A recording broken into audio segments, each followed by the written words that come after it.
তো ডিএলভি ক্রিয়েটরের পক্ষ থেকে সবাইকে জানাচ্ছি শুভেচ্ছা। আজকে যে প্রোডাক্টটা রিভিউ করছি সেটা হলো আমার খুবই প্রিয় একটা জিনিস। এটা আমার ব্যবহারের ড্রোন DJI ফ্লিপ। প্রথম যে শটটা দেখেছিলেন সেটাতে DJI ফ্লিপের সাথে কি কি ছিল সব দেখানো হয়েছে, এবং এটা হলো DJI ফ্লিপের ব্যাটারি চার্জার, যেখানে একসাথে 4টা ব্যাটারি চার্জ করা যায়। 1/1 যেটাতে সবচেয়ে কম ওটাকে চার্জ হবে, সেটা থেকে অল্প একটু বেশি আছে যেটাতে, ওটা তারপর চার্জ হবে গ্র্যাজুয়ালি, সবচেয়ে বেশিটা সবার লাস্টে চার্জ হবে। তো ইন্ডিকেটর দেখাচ্ছে, গ্রিন কালারের ইন্ডিকেটর। তবে ফ্লাইং এক্সপিরিয়েন্স ভালো ছিল, তবে প্রচুর পরিমাণে উইন্ড হলে ব্যাটারিটা একটু বেশি ড্রেনিং হয়। এবং এই হলো ফ্লিপের যে প্রপেলার মোটর, এবং এইটা হলো ফ্রন্ট সাইড।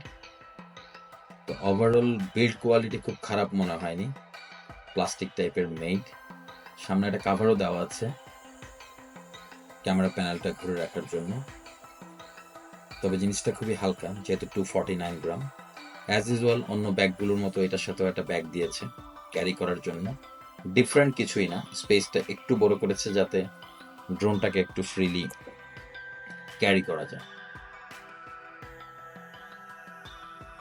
তো ব্যাগটা ওভারঅল খারাপ লাগেনি। তো এই হলো DJI ফ্লিপ ড্রোন, খুবই কম্প্যাক্ট, ক্যারিং ফ্রেন্ডলি।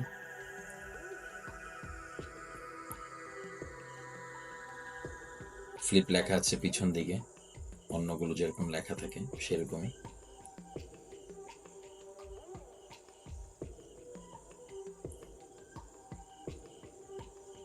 তো এটা হলো মেমোরি কার্ডের স্লট, এবং একটা সি টাইপের পোর্ট আছে নিচে, যেটা দিয়ে ফাইল ট্রান্সফারও করা যায়, আবার ইন ক্যামেরাতে ব্যাটারি চার্জও করা যায়। পাশের যে বাটনটা আছে সেই বাটনটা হলো কুইক শট মোডের জন্য, এবং উপরে যে ডিসপ্লেটা দেখা যাচ্ছে ক্যামেরার উপর সেটাতে কুইক শট মোডগুলো শো করে। আর এর পাশেরটা হলো ব্যাটারি ইন্ডিকেটর, এবং উপরের যেটা আছে সেটা হলো আপনার ব্যাটারি রিমুভ করার জন্য। তো ওভারঅল মোটামুটি ভালোই। আর এটার যে রিমোট কন্ট্রোলটা, এটা রিমোট কন্ট্রোলটা খুবই সুন্দর করেছে DJI RC2 মোস্ট প্রবাবলি। এটা আমার কাছে সবচেয়ে সুন্দর লেগেছে। নিচে যে স্ট্র্যাপটা দেখা যাচ্ছে সেটা আমি আলাদা পারচেস করেছি, তো সেটা লাগানোর পরে একটু RC-টা রিমোট কন্ট্রোলটা ক্যারি করা একটু সুবিধা হয়, এবং ফ্লাইং এক্সপিরিয়েন্সটা আর একটু ভালো হয়। তো রিমোটটা ট্রান্সমিশন বলতে গেলে মোটামুটি খারাপ না।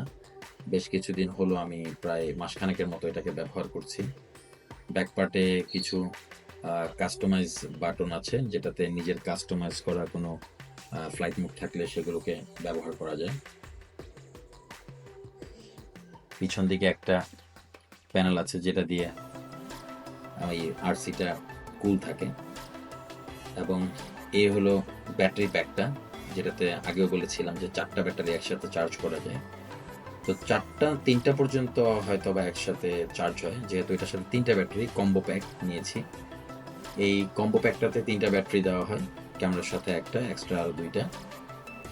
তো ব্যাটারি ব্যাকআপ ফ্লাইংয়ে আমি যতটুকু পেয়েছি, আমি নর্মাল মোডে 22 থেকে 23 মিনিটের মতো পেয়েছি। কিন্তু এই যে চার্জারটা দেখা যাচ্ছে, এই চার্জারটা আলাদা করে কিনতে হয়েছে, কারণ ক্যামেরার সাথে এই DJI ড্রোনের সাথে শুধু এই কেবলটা দেয়, যে কেবলটা দিয়ে চার্জ করতে হলে আপনাকে এই অ্যাডাপ্টারটা আলাদা করে কিনতে হবে। তো এই অ্যাডাপ্টারটা নিয়েছিল 1400 টাকা অ্যাঙ্কারের, এবং এই ব্যাগটার সাইজ একটু বড় হয়েছে বলে এই ড্রোন, এত বড় একটা RC, এবং যে ব্যাটারি প্যাকটি আছে খুব ইজিলি ক্যারি করা যায়, এবং স্পেসটা খারাপ না, মোটামুটি ভালো।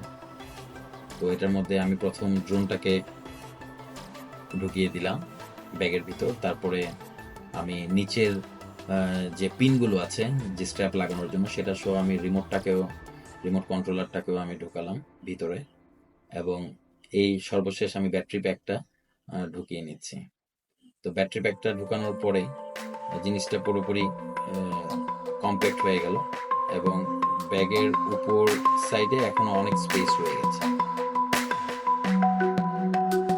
তো ব্যাগের চেইনগুলো আমার কাছে একটু হার্ড মনে হয়েছে, বেশ নর্মাল লাগেনি। ব্যবহার করতে করতে আর ইস্ত্রি হবে। কেমন লাগলো?